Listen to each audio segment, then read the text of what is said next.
As you take on more clients, you could possibly be losing business. Hey guys, welcome back to another video. It is Lydia, thanks for joining me. And in today's video, I want to talk about how the possibility of you losing business while you're taking on new clients. As a babysitter, you're going to be wanting to take on all the jobs you can, especially in the beginning of your business, to grow your business. But in hindsight, there is a possibility that when you take on new clients, you're turning down or not exploring the opportunity of finding even more business, or you're losing your old clientele. So we wanted to make sure that we are balancing that we are catering to our old clients, that we're taking on new clients, and we're marketing for potentially new clients in the future. And that's what I wanted to dive into today. I want to talk about tracking your business as a business and different aspects within that. Okay, so how do we go about making sure we're not leaving business on the table, right? We want to track everything in our business. We want to track leads, we want to track money, we want to track our clients' information, and that sounds a little creepy.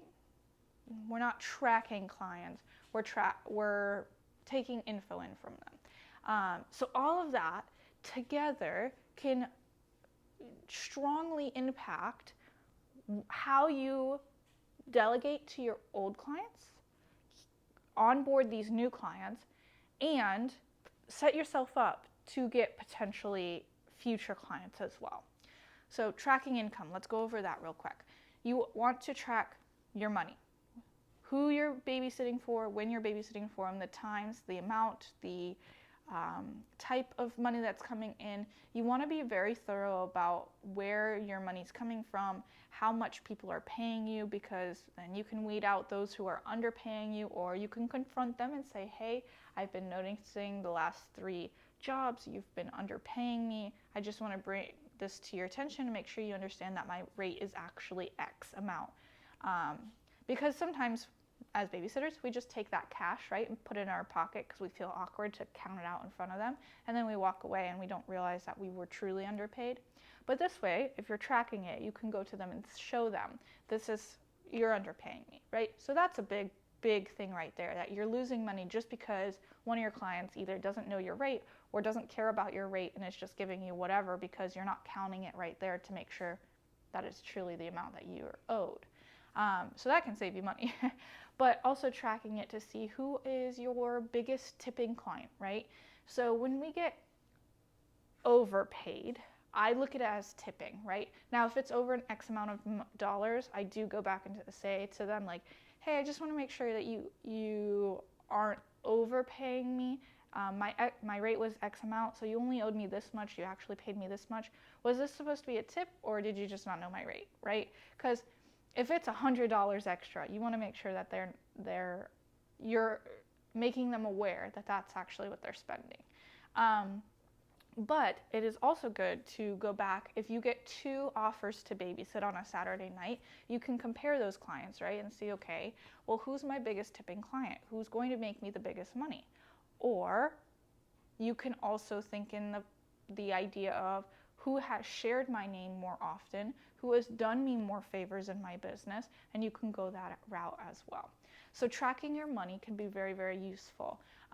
It also can help you understand when you need to up your rates if you are supply and demand, right? If you are getting really, really busy and you've seen that all your Saturday nights in the last 3 months, 4 months are booked, you can up your rate a little bit. So tracking your money is very, very useful and can be used in many different ways. The next thing we're tracking is our clientele. And like I said in the beginning, it is not the fact that we are tracking where they're going, who they're seeing, and what they're doing. We're tracking info on them, right? So we're first taking long form information down from them. We're taking information such as the kids' birthdays, the parents' anniversaries, what they're allergic to, right? Allergies, everything like that. Medications that they may be taking. You're taking down info, right? So that can be very helpful when you are marketing yourself, that you want to stay top of mind of clients. So sending a birthday card out to their kids when they have birthdays, you don't have to put anything in it if you don't want to, just a simple card that says, happy birthday, I'm thinking of you, I hope you have a great, wonderful day. Anniversary cards, hey, I know your anniversary is coming up, or shoot them a text, hey, I know your anniversary is coming up in 2 weeks, you want to get on the books to have a date night for your anniversary, right? Tracking that information on clients can help you market in several different ways, and those are two major ways right there, because you will stay top of their mind throughout the entire year if they're not booking you. Especially if they have like 3 or 4 kids and you're sending out a birthday card to all of them. It's like it's free marketing every let's say 3 to 4 months, because their birthdays are spread out. Free marketing right there. Oh, Miss Lydia sent a birthday card again. We need to make sure we get her back on the schedule. The kids say that they miss you and they want to see you, and it's a whole ordeal. So sending those birthday cards out is huge. Anniversary too. I can't believe she thought about us. This is so sweet. I'd love to get on her calendar. It's a huge marketing piece to your business. The next thing we want to track is referrals. So we want to track who is sharing your name and how. So I have a referral tracker that I use, and it tracks who shared my name to who and how, and then when also, to give an idea of like in the future, look back and be like, oh, I've been babysitting for you guys for this amount of years. Anyways, so who is sharing my name and how? So there's a big difference between a family who is sharing my name amongst their friend group and a family who goes to the park and shares my name with people at the park, random strangers, not random strangers, other moms that they've met at the park or on the Facebook group.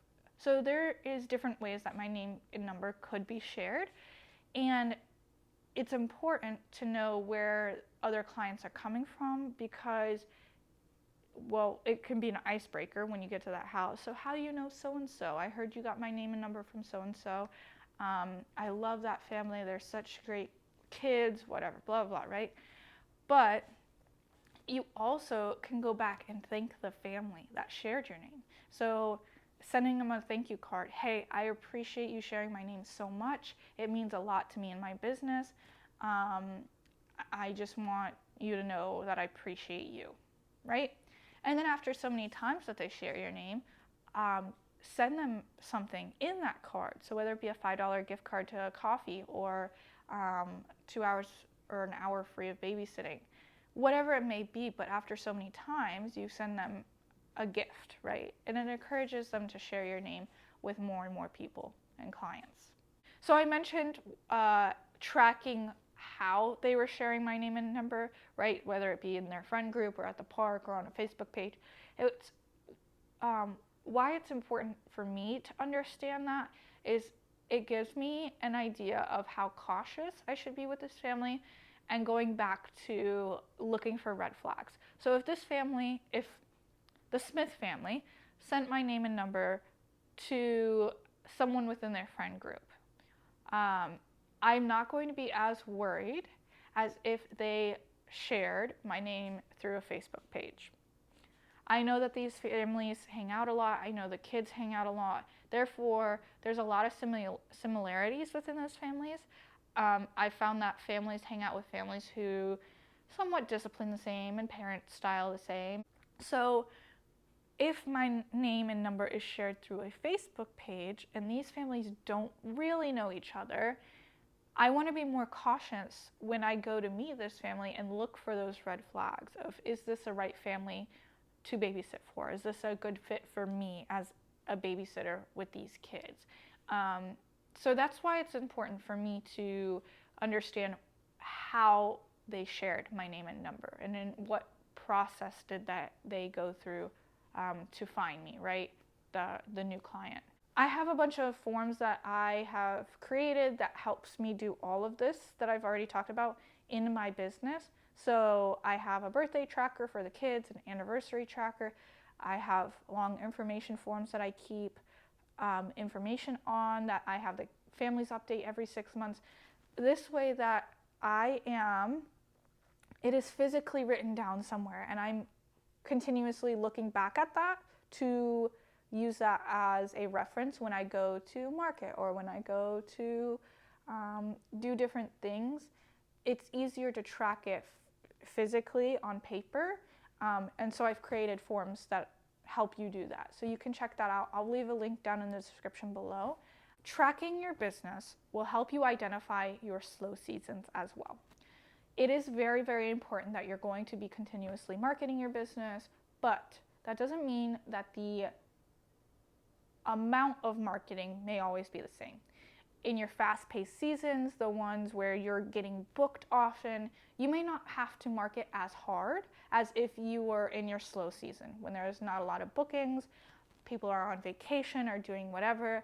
You need to market harder in those seasons. By tracking that, you can understand that slow season. As soon as it starts to approach, you market hard, right? You don't want to get to your slow season, start your slow season, and then start marketing. You want to market throughout the entire year, maybe do some slow marketing, maybe it's just those birthday cards that you're getting out there, the anniversary texts that you're sending out. And then once you get to those harder seasons that you're putting out on these Facebook pages, like, hey, I just want to let everybody know that I am a babysitter, I am available these days, these times, whatever, and market yourself a little more right before that slow season starts, right? You can also talk to your clientele already and just say, hey, let's get you on the calendar for the next 2 months, right? And boom. That way you're not really going into a slow season. There's no dead end of babysitting. You can pull from those clients that keep you busy in your fast or busy seasons and slowly pull them into your slow season. But tracking that will, if you don't track that, you'll never know. You'll just always end up of like, why am I not getting booked? What happened? Am I not a good babysitter? And that's not the case. There are slow seasons, right? Kids are in school for some part of the year. Kids are out of school for part of the year. There's holidays that come up. There's different things that happen throughout the year that will just decide or be a factor in your fast seasons versus your slow seasons. And I'm telling you, if you continuously market throughout the year, whether it be hard marketing or just dabbling in marketing here and there, you'll stay busy year round. So I want you to know that this truly has helped my business grow. Everything that I mentioned in this video took me a couple years to figure out, right? It wasn't something that somebody came to me and said, here's how you can do this and how you can grow quickly. Hopefully, like I'm doing for you guys, right? I didn't have somebody like that. And going through a couple years of babysitting and figuring out what's the best way of doing things and how do I continuously keep my calendar booked, it was all trial and error for me. But through trial and error, I found this is the best method of growing your business. And I hope you guys take this seriously if this is something that you want to do, because it is a great business to be in and there's a lot of need in the childcare industry. Thank you guys so much for watching, and I hope to see you in the next video.